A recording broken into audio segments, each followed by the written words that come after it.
بسم الله الرحمن الرحيم ومن يشاقق الرسول من بعد ما تبين له الهدى ويتبع غير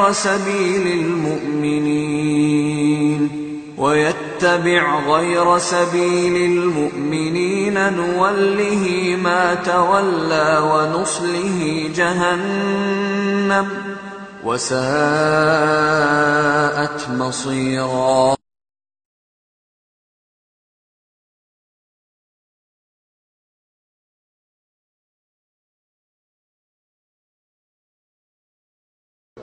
কসর সালাতের কতটুকু দূরত্ব? কসর সালাতের কোনো দূরত্ব নেই। আল্লাহ রাসূল কোন সময় 4 কিলোমিটারে পড়েছেন, 9 কিলোমিটারে পড়েছেন, 48 কিলোমিটারে পড়েছেন। বাড়ি থেকে যখন বের হবে আর বের হওয়াটা যখন সফর হবে, কোনো দূরে পারে যাবে, কুমিল্লা, ফরিদপুর, রাজশাহী যাবে, সফর আরম্ভ হলেই বাড়ি থেকে বের হয়েই কসর করবে, সফরের কোনো দূরত্ব নেই। জি, দ্বিতীয় প্রশ্ন হলো, ইমামের পিছনে সূরা ফাতিহার ব্যাপারে 2 প্রকার হাদিস রয়েছে, পড়া যাবে আবার পড়া যাবে না। কোরআন ও সহিহ হাদিস দিয়ে বলবেন কি? রাসূল সাল্লাল্লাহু আলাইহি ওয়াসাল্লাম দুটো হাদিস মেনে চলেছেন কি? আবার বলেন। ইমামের পিছনে সূরা ফাতিহার ব্যাপারে 2 প্রকার হাদিস রয়েছে, পড়া যাবে আবার যাবে না। কোরআন ও সহিহ হাদিস। শুকরিয়া, জাযাকুমুল্লাহ খাইর। সূরা ফাতিহা পড়ার ব্যাপারে 2 রকম হাদিস রয়েছে, কথাটি ঠিক নয়। যেখানে আল্লাহ রাসূল বলেছেন যে আল্লাহু আকবার যখন বলবেন আর যখন কিরাত করবেন তখন তোমাদের চুপ থাকতে হবে, মর্মে যে মুসলিম গ্রন্থে হাদিসটি রয়েছে, এটা চুপ থাকা মানে আরো একাধিক হাদিস দ্বারা প্রমাণিত যে সূরা ফাতিহার পরে চুপ থাকতে হবে। কেন? মুসলিম গ্রন্থে আবার যখন এই হাদিসটা এসেছে, আবু হুরায়রা রাদিয়াল্লাহু তাআলা আনহুকে জিজ্ঞাসা করা হলো যে আমরা ইমামের পিছনে সূরা ফাতিহা কেমন করে পড়ব, তখন তিনি বললেন যে ইমামের পিছনে চুপে চুপে পড়ো, মনে মনে পড়ো। তো আবু হুরায়রা রাদিয়াল্লাহু তাআলা আনহু সেই কালে বললেন যে মনে মনে পড়ো। তাহলে আবু হুরায়রা রাদিয়াল্লাহু তাআলা দুটাই হাদিস জানতেন, তিনি কি করে দুটাই হাদিসের সমাধান এভাবে দেন? নিশ্চিত আপনাকে বুঝতে হবে এটাই সমাধান যে একটা হাদিসে পড়তে বলা হয়েছে, একটা হাদিসে নিষেধ করা হয়েছে, এ কথা ঠিক নয়। যেখানে নিষেধ করা হয়েছে সেখানে ফাতিহার পরে, ফাতিহা কোনো হাদিসে নিষেধ করা হয়নি। এই জন্যই হাদিসে এসেছে ফাতিহা ছাড়া সালাত হবে না, সূরা ফাতিহা ছাড়া সালাত হবে না। তারপরে তৃতীয় প্রশ্ন, আমি আপনার একটি আলোচনায় শুনেছি আপনি বলেছেন জানাজার সালাতে সূরা ফাতিহা পড়তে হবে না, কিন্তু আমরা শুনেছি যে কোনো সালাতে সূরা ফাতিহা পড়তে হবে। কোরআন ও সহিহ হাদিস দ্বারা আমাদের জানাবেন কি? শুকরিয়া, জাযাকুমুল্লাহ খাইর। আমি সূরা ফাতিহা পড়তে হবে না বলে যদি থাকি তাহলে বলতে ভুল হয়ে গেছে, প্রথমত এটা জেনে নেন। আর না হলে কথার গতিতে ওটা উলট পালট হয়ে গেছে। তার মানে আব্দুল্লাহ ইবনে আব্বাস থেকে হাদিস, বুখারীর হাদিস, জানাজাতে সূরা ফাতিহা পড়তে হবে, জরুরি। আল্লাহু আকবার বলে, আউযুবিল্লাহ, বিসমিল্লাহ বলে সূরা ফাতিহা পড়তে হবে, তারপর কোন সূরা, তারপর আল্লাহু আকবার বলে দুরুদ, তারপর আল্লাহু আকবার বলে বিশেষ দোয়া। অতএব সূরা ফাতিহা পড়তে হবে জানাজার সালাতে, এটাই চূড়ান্ত। যদি কোনো জায়গাতে বলে থাকি প্রমাণ হয় তাহলে মানে বলতে উলট পালট হয়ে গেছে আমার অজান্তে, আর না হলে আপনি ভুল বলছেন, হতে পারে কোনো একটা, হয় আপনার ভুল আছে আর না হলে আমার অজান্তে ভুল হয়ে গেছে। শুকরিয়া, জাযাকুমুল্লাহ খাইর। আমি জানতে চাই, ইসলামের ভিতরে কোন মুসলিম ভাই ও বোনকে ঠাট্টা বিদ্রূপ, হেয় ছোট মনে করা যাবে কি? করলে কি ক্ষতি হবে? ইসলামে কোন মুসলিম ভাই বোনকে এমন কথা নয়, কোন মানুষকে হেয় তুচ্ছ করা যাবে না, ঠাট্টা বিদ্রূপ করা যাবে না। হেয় তুচ্ছ করা, ঠাট্টা বিদ্রূপ করা হারাম, একেবারে শরীয়তে নিষেধ। এটাকে জাহেলিয়াত অজ্ঞতার যুগের নীতি বলা হয়েছে। মানুষকে তুচ্ছ করা থেকে, হেউ তুচ্ছ করা থেকে, ঠাট্টা বিদ্রুপ করা থেকে বেঁচে থাকবেন। শুকরিয়া, জাযাকাল্লাহ। পরবর্তী প্রশ্ন, আমাদের সমাজে অনেক কারিয়ানা নিয়মে গানের সুরে মহিলাদের নিয়ে কোরআন শিক্ষা দেয় ও মসজিদে মসজিদে গিয়ে কোরআন শিক্ষা দেয়, এটা কতটুকু কোরআন ও হাদিস দিয়ে বলবেন কি? একাধিক মহিলা এক জায়গাতে যদি থাকে, তারা যদি ইসলামী পোশাক পরে থাকে, তাহলে কোনো পুরুষ তাকে ইসলাম ধর্ম শিখিয়ে দিতে পারে, কিন্তু গানের সুরে কোরআন মুখস্থ করাবে বা শিখাবে এইটা চলবে না। একটা নিজ গতিতে আলিফ বা তা সা তার উচ্চারণ শিখাবে, এটা শিখাতে পারে, কিন্তু এইভাবে কণ্ঠসুরে গানের সুরে, এই নীতি গানের সুরে কণ্ঠসুরে হারাম, এটাই ঠিক নয়। বুখারী মুসলিমের হাদিস। জি, শুকরিয়া। পরবর্তী প্রশ্ন, মোহতারাম, সৌদি আরবের সাথে মিলিয়ে সিয়াম ও ঈদ করা জায়েজ আছে কি? দলিল সহকারে বললে উপকৃত হব। প্রথমত আপনাদের মনে রাখতে হবে, সারা পৃথিবীতে একসাথে সূর্য ডুবে না, উঠে না। তার প্রমাণ বুখারীর এক হাদিস। একটা হাদিসে এসেছে খেজুর গাছে আছে সাহাবী, আর একটাতে যে পাহাড়ের উপরে। তাহলে রাসূল বলছেন, এই নামো, ইফতার করো। তখন পাহাড়ের উপর থেকে সাহাবী বলছেন, সূর্য তো দেখতে পাচ্ছি। তাহলে রাসূল বলছেন, আরে নামো, ইফতার করো। তার মানে নিচে নামলে সূর্য ডুবে গেছে, আর উপরে উঠলে সূর্য ডুবেনি। তাহলে উপরে যে আছে তার ইফতার পরে, আর যে নিচে আছে তার ইফতার আগে। সারা পৃথিবীতে একদিনে ঈদ হবে, এটা বোকামি, এটা হতে পারে না। সারা পৃথিবীতে বিভিন্ন দিনে ঈদ হতে পারে। সারা পৃথিবীতে প্রায় 40 থেকে 48 ঘন্টার ব্যবধান আছে। কোন কোন দেশে 6 মাস আছে রাত আর 6 মাস আছে দিন। তাহলে এটা হয় কি করে? তাহলে তারা ইবাদত করবে কিভাবে? ওতে আল্লাহ রাসূল বলে দিয়েছেন যে দিনকে হিসাব করে 24 ঘন্টাতে যতবার আসে সালাত তারা ওইভাবে পড়বে। কোনোদিনই নয় সারা পৃথিবীতে একদিন ঈদ হতে পারে না, একদিন রোজা হতে পারে না। বিভিন্ন দিন ঈদ হবে, বিভিন্ন দিনে সিয়াম হবে। এ কথাই ঠিক, এটাই চূড়ান্ত। যেটাতে আল্লাহ রাসূল বলেছেন, আফতরুলে রুয়াতুকুম ওয়াসুমুলে রুয়াতুকুম, তোমরা সিয়াম থাকো, সূর্য চন্দ্র দেখে সিয়াম ছাড়ো চন্দ্র দেখে। এটা এলাকা ভিত্তিকই কথা, এক সারা পৃথিবীর জন্য নয়। শুকরিয়া, জাযাকুমুল্লাহ খায়র। পরবর্তী প্রশ্ন, যদি কেউ মহারণার টাকা না দিয়ে এই মেলামেশা করে, তাহলে সেটা কি হালাল হবে না হারাম হবে? বিবাহের জন্য মহারণা নির্ধারণ করা জরুরি। মহারণা সেই দিন দিতে হবে এটা জরুরি নয়। মহারণা বাকি রেখে মেলামেশা সংসার চলে। প্রমাণ, আল্লাহ রাসূল বললেন যে তুমি কোরআন জানো? জি জানি। তাহলে কোরআন শিখিয়ে দিও, তার বিনিময়ে আমি বিবাহ দিয়ে দিলাম। তো কোরআন সেদিনই শিখিয়ে দিবে না দেরিতে? তো মেলামেশা তো সেদিন থেকেই চালু, শিখাতে তো বহু সময় লাগবে। বুখারী মুসলিম। মোহর নির্ধারণ হতে হবে, এটা জরুরি। সেই রাতেই দিতে হবে, এটা জরুরি নয়। তবে দিতে হবে, এটা জরুরি, বাধ্য, দিতেই হবে। যদি না দেয় তাহলে বিচারের মাঠে নেকি দিয়ে বুঝিয়ে দিতে হবে। মহারানা কর্য স্বরূপ দিতেই হবে। শুকরিয়া। পরবর্তী প্রশ্ন, বিবাহের মধ্যে সবচেয়ে কম মহারণা কত নির্ধারণ করা যাবে? বিবাহের মধ্যে সবচেয়ে কম মহারণা কত হবে তা রাসূল সাল্লাল্লাহু আলাইহি ওয়াসাল্লাম উল্লেখ করেননি। তবে বলেছেন ওই বিবাহতে বেশি বরকত হয় যে বিবাহতে মোহর কম হয়। ওই বিবাহতে বেশি বরকত হয় যাতে মোহর কম হয়। তবে আল্লাহ রাসূলের এক স্ত্রীর বিবাহতে অনেক টাকা মোহর ছিল, আজকের বাজারে প্রায় 50 লক্ষ হবে।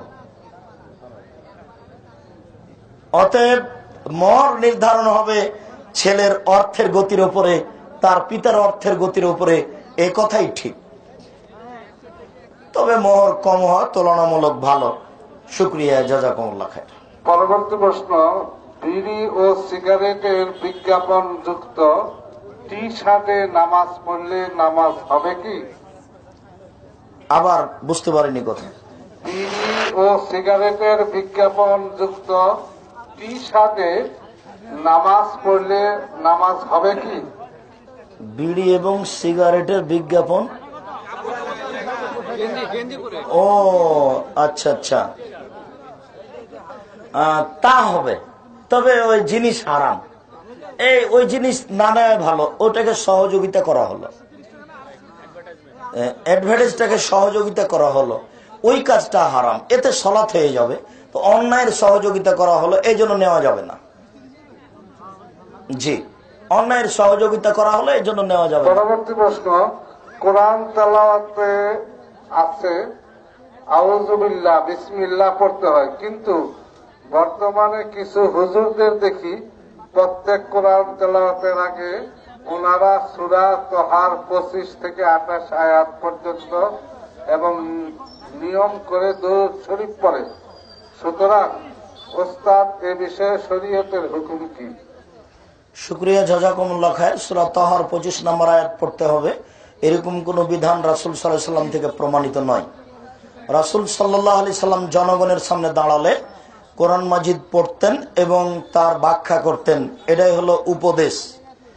এতে কোরআন মাজিদ যখন পড়বে তখন যদি সূরার প্রথমে হয় তাহলে আগে প্রথমে আউযুবিল্লাহ পরে বিসমিল্লাহ, আর যদি সূরার প্রথমে না হয় মধ্যে হয় তাহলে বিসমিল্লাহ পড়তে পাবে না, শুধু আউযুবিল্লাহ পড়বে।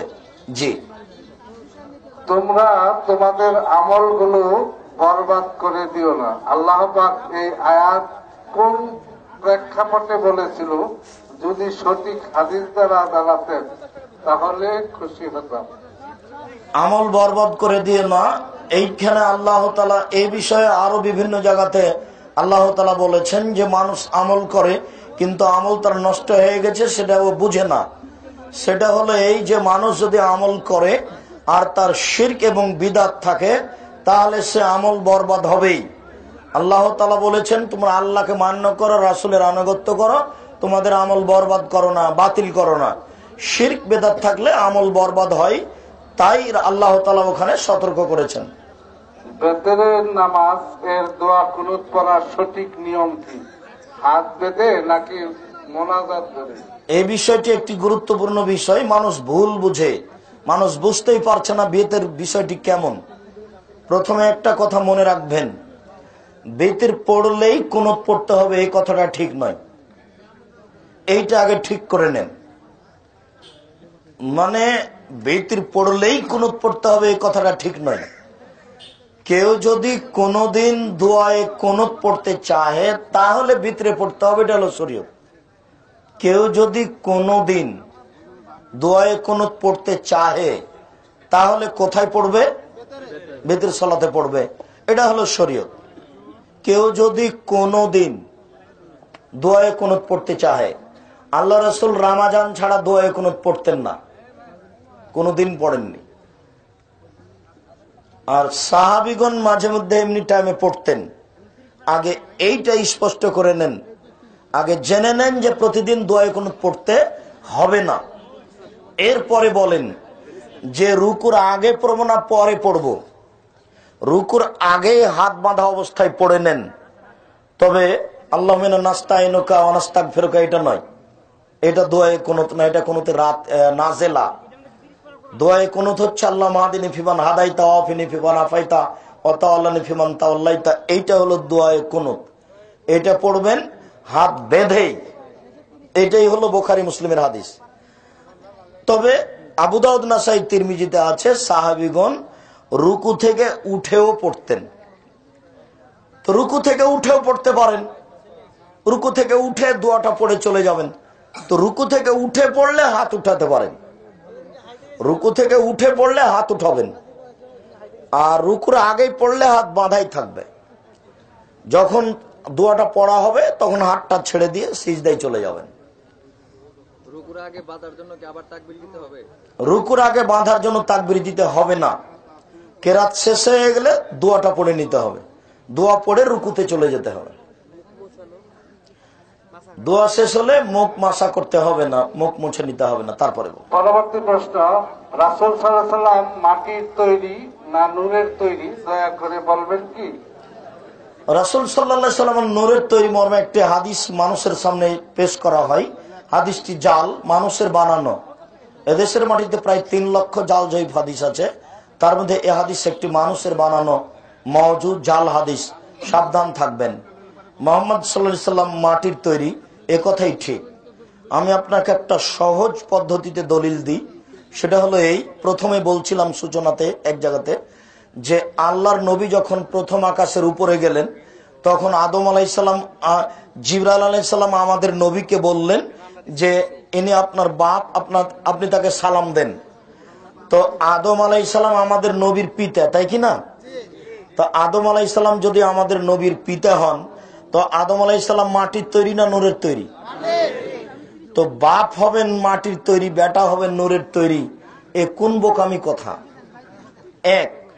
দুই হলো এই, অনেক হাদিস জিবরাইল আল্লাহর নবীকে খালি বলতেন দাঁত পরিষ্কার করেন, দাঁত পরিষ্কার করেন।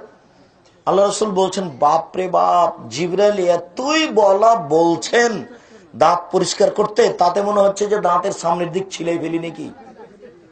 এবার আপনি বলেন যে জিবরাইল আলাইহিস সালাম কয়বার দাঁত পরিষ্কার করেন?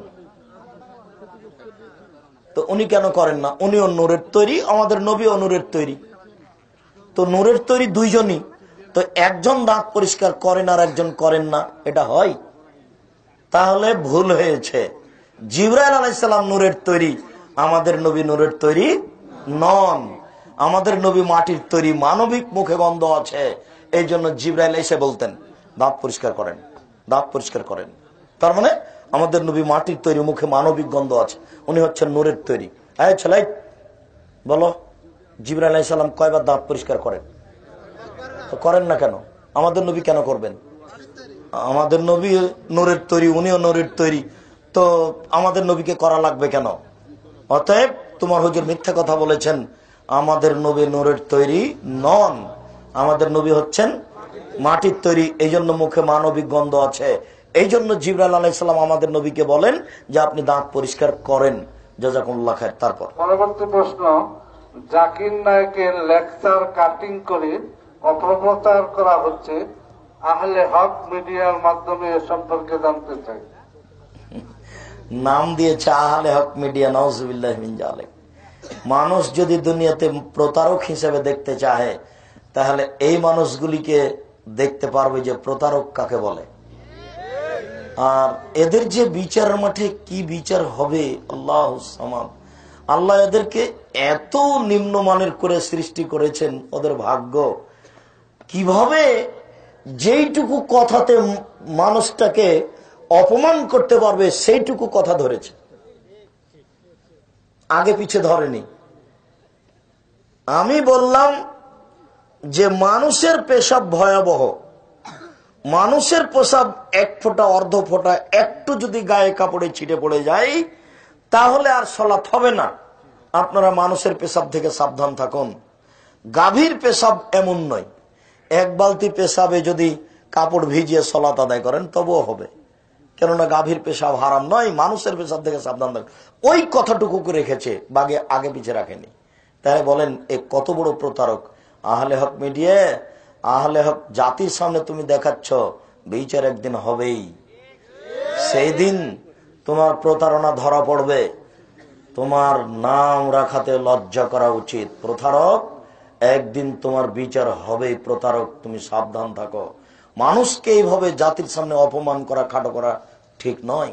তোমার নাম না আমি ঘৃণা করি, তোমার নামটা আমি নিতে চাই না, তোমার নাম আমি নিতে চাই না, জিন্দেগিতে আমি তোমার কোনোদিন নাম নিব না। তুমি অযথা আমাদের পিছনে লাগার তোমার কি প্রয়োজন? বেটা, আমি 20 বছর থেকে মাঠে আছি, 90 সাল থেকে কোনোদিন রূপক কথা বলি না। তোমার তো কেসা কাহিনী না চললে তোমার দিন চলে না। তুমি মানুষের মিথ্যা, মানুষের উপর অপবাদ না লাগে তোমার দিন চলে না। তোমার কিসের আহলে হক মিডিয়া? তোমার এই নামটাই প্রতারণা, তোমার লজ্জা করা উচিত। তোমার একদিন বিচার, একদিন তোমার বিচার হবেই। তুমি মনে রেখো, দুনিয়া তো তোমার বিচার হতে পারে। কেন? তুমি একটা প্রতারক। জাতির সামনে এভাবে কেন প্রচার করছো? কি দরকার? তুমি কিছু দিনের কথা বলো। তোমার যদি কোনো ক্ষমতা থাকে, তুমি কিছু দিনের কথা বলে বক্তব্য রেকর্ডিং করে মানুষের সামনে পেশ করো, বলো যে আমি জাতির সামনে আজকে সলাতের আলোচনা করলাম, বলো আজকে জাতির সামনে আমি মদের আলোচনা করলাম, বলো তুমি এগুলো কি করতে এসেছ। সাবধান থাকো, প্রতারণা জাতিকে দিও না, তোমার ধ্বংস সুনিশ্চিত। আল্লাহ তোমাকে রক্ষা করুক, আল্লাহ আমিন। পরবর্তী প্রশ্ন, বর্তমানে বিভিন্ন এলাকায় দেখা যাচ্ছে যে কারিয়ানা পদ্ধতিতে কোরআন শিক্ষা সোসাইটি নামক একটি প্রতিষ্ঠান মানুষদের কোরআন শিক্ষা দেয়। কোরআন সবকের দিন কোরআন সবককে কেন্দ্র করে তারা খাওয়া দাওয়া, দোয়া, মিলাদ মাহফিল ও মহা ভোজনের আয়োজন করে, উৎসব পালন করে। এ বিষয়ে শরীয়তের বৈধতা আছে কি? কোরআন শিক্ষার উদ্বোধন বা কোরআন শিক্ষার অনুষ্ঠান সব হারাম, এগুলো নাজায়েজ। এর উদ্বোধন বলে কোনো জিনিস নাই, এগুলো সব হারাম, এগুলো থেকে বেঁচে থাকবেন, সাবধান তাড়াতাড়ি। পরবর্তী প্রশ্ন, এশার সালাতের পর গভীর রাত পর্যন্ত মাহফিল কি রাসূল বা সাহাবারা করেছেন বা সমর্থন করেছেন? দলিল আছে কি? সারা রাত ইবাদত কথা বলার কোনো দলিল নেই, সারা রাত বক্তব্য দেওয়ার কোনো দলিল নেই, বরং সারা রাত বক্তব্য চললে মানুষ সালাত আদায় করবে না ঠিক মতো। যে কোনো মূল্যে 12টা, 12:30টার মধ্যে, 11টার মধ্যে ছেড়ে দেওয়া উচিত। আমি এটা প্রাণপণে চেষ্টা করি রক্ষা করার। সারা রাত বক্তব্য দেওয়ার, এইভাবে বক্তব্য দেওয়ার, এসব দোকানপাট নিয়ে অনেক কিছু নিয়ে, আর হুজুরদেরকে এইভাবে অগ্রিম বায়না অনেক কিছু নিয়ে এই বক্তব্য অনেকে অনেক অন্যায়ের সাথে জড়িত। যাক, সারা রাত বক্তব্য দেওয়ার কোনো সুযোগ নেই।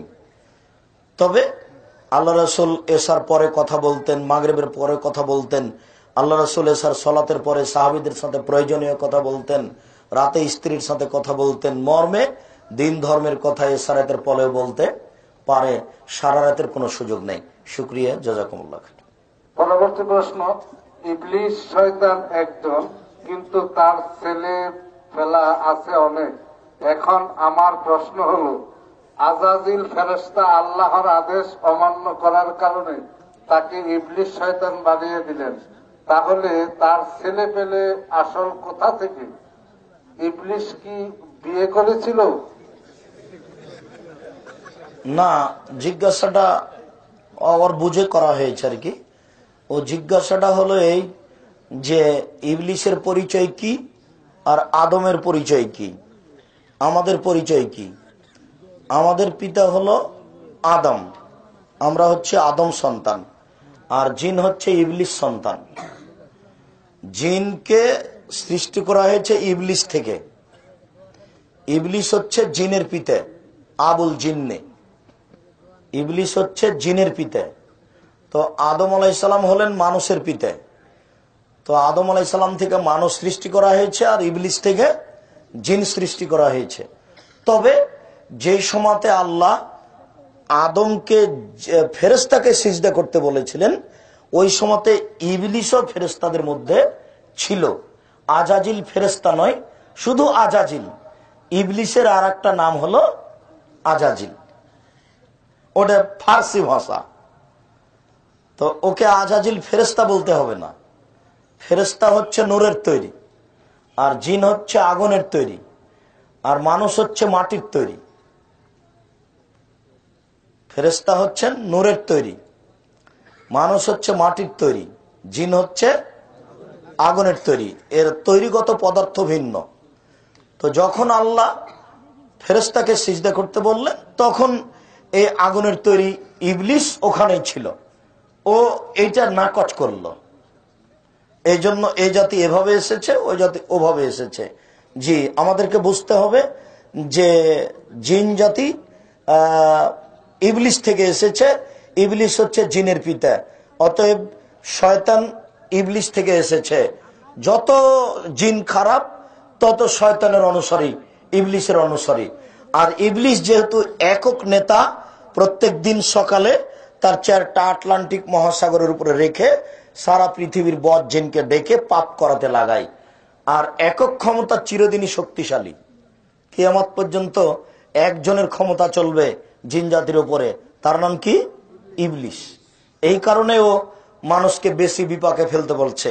নেতা 2-3 জন হলে মারামারি লেগে যেত, কিছু কম বেশি হতো। ইবলিস কয়েকটা হলে মারামারি লেগে যেত।